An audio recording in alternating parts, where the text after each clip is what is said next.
दुश्मन पर आक्रमण करते हुए नजरें जो है उसकी आंखों पर होना चाहिए और ऐसे गर्दन उड़ानी चाहिए।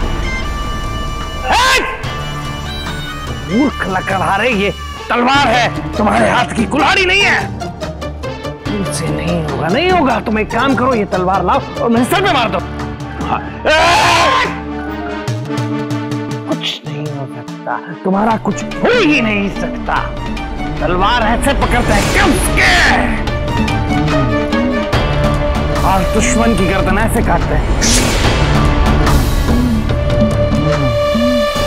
काम कर, तलवार नीचे रखो, नीचे रखो, नीचे रखो और 100 दंड बैठक लगाओ अभी के अभी। लगाओ, शरीर में जोश आएगा तभी तुम तलवार होश से पकड़ सकोगे और यूं गर्दन काटोगे।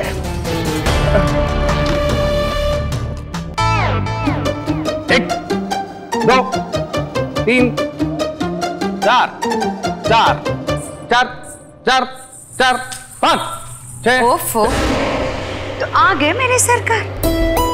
चारों प्रहर बीत गई, पूरी रात खत्म हो गई। ये कमबख्त निगाह है तो बस आपका इंतजार ही करते रह गई। क्या बात है मेरे सरकार, कहाँ रह गए थे आप कल रात? कहाँ था मतलब? काम पे था। हाँ, काम पे था रात भर। हाँ मतलब देर रात तक मैं वो चकाचक, फिर उसके बाद तबीयत खराब हो गई। लगा कि शरीर बहुत गर्म है। देखो देखो देखो, अभी तक ताप है ना, है ना। फिर मैं घर चला गया। घर? हाँ हाँ, अपने घर। अच्छा जी।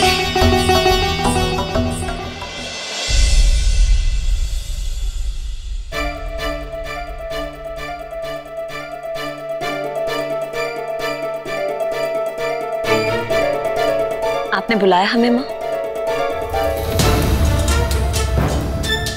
ये क्या हो रहा है राजकुमार? क्यों कर रही हैं आप ऐसा?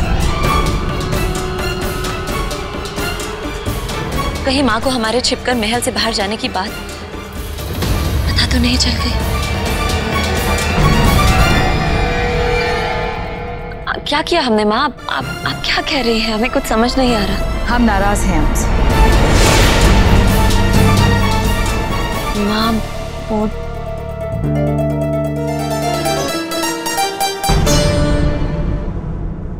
तो फिर आप हमारे साथ आकर बैठती क्यों नहीं?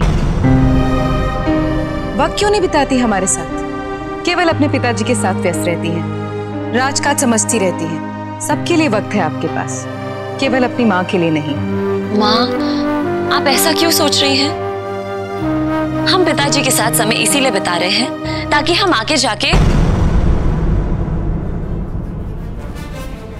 ताकि आप अपने आप को योग्य साबित कर पाएं, है ना? मैं जानती हूँ पारस मनी वाली बात ने आप पर बहुत गहरा असर डाला है। उसके बाद से आपने अपने दायित्वों को गंभीरता से लेना शुरू कर दिया है। बेटा, हम तो केवल इतना कहना चाह रहे थे कि हमें आप पर गर्व है।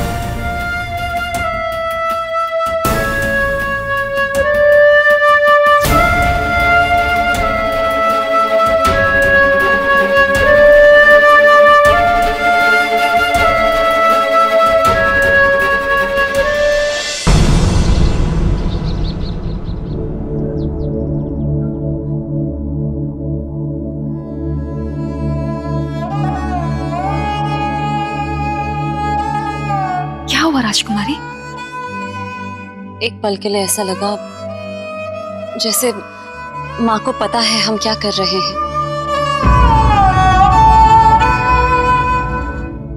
पर ऐसा कुछ नहीं था।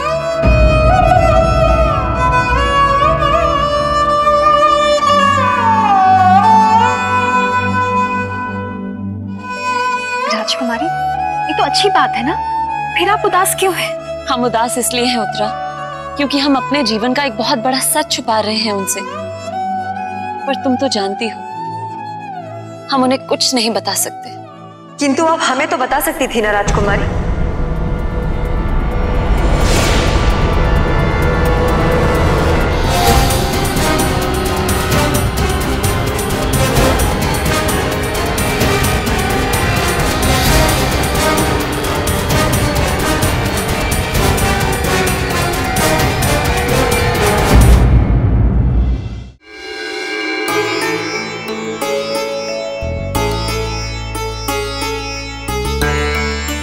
वीर, प्रणाम महारानी। प्रणाम। ये प्रसाद राजकुमारी को दे आइए, कहिएगा हमने भिजवाया है। वो हमारे कक्ष में आई थी लेकिन हम उन्हें देना भूल गए। जी।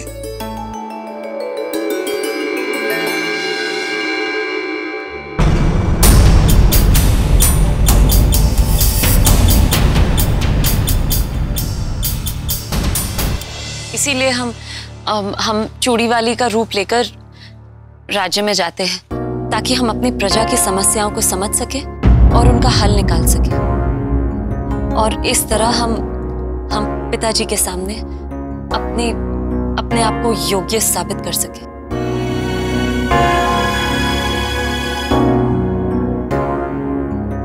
हमें लगा था राजकुमारी कि आप हमें अपने सारे रहस्य बताती हैं,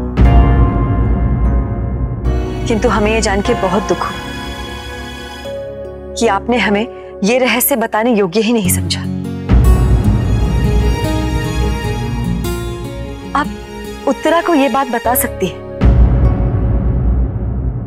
किंतु हमें नहीं। नहीं नक्षत्रा, ऐसा नहीं है। हम किसी को भी नहीं बताना चाहते थे इसके बारे में, पर उसने हमें उस रूप में देख लिया। नक्षत्रा, तुम्हें हमें वचन देना होगा कि तुम इस बात को गुप्त रखोगी। चाहे जो भी हो जाए, राजमहल में किसी को इसके बारे में पता नहीं चलना चाहिए। नक्षत्र आपको वचन देती है राजकुमारी, अपनी जान पे खेल जाएगी, लेकिन आपका ये भेद किसी पर खुलने नहीं देगी।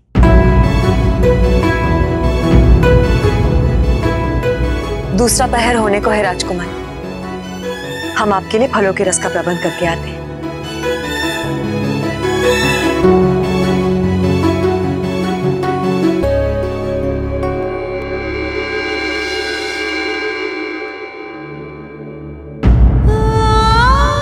क्या हमें नक्षत्रा पर ऐसे अविश्वास करना चाहिए? सैनिक ने भले ही सचेत किया हो हमें, पर हमारा मन नहीं मानता कि नक्षत्रा गलत हो सकती है।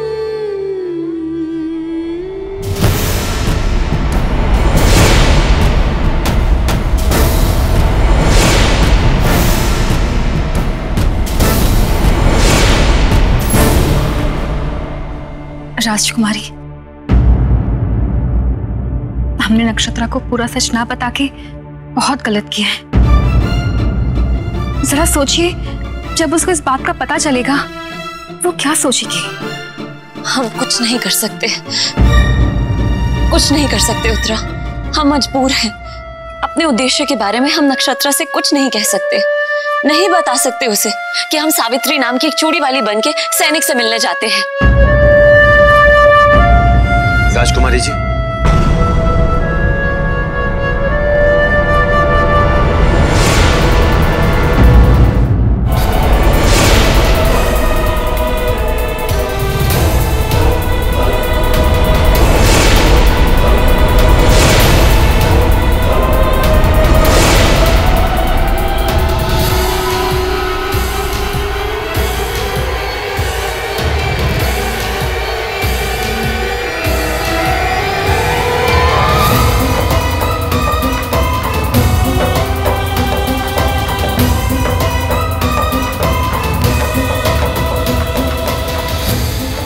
महारानी जी ने आपके लिए प्रसाद भेजा।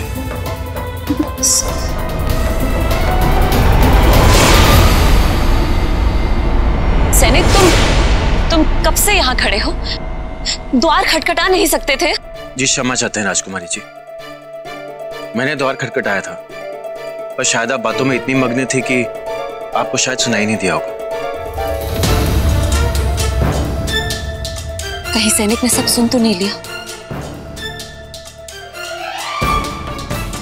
अच्छा ठीक है, ये प्रसाद तुम उत्तरा को दे दो और जो काम हमने तुम्हें दिया है उसे पूर्ण करो। जी राजकुमार।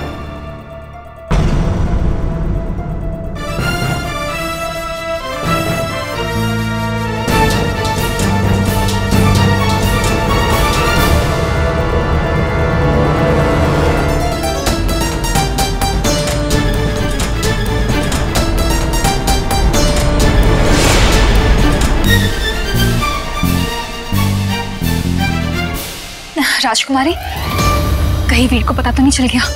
हम नहीं जानते।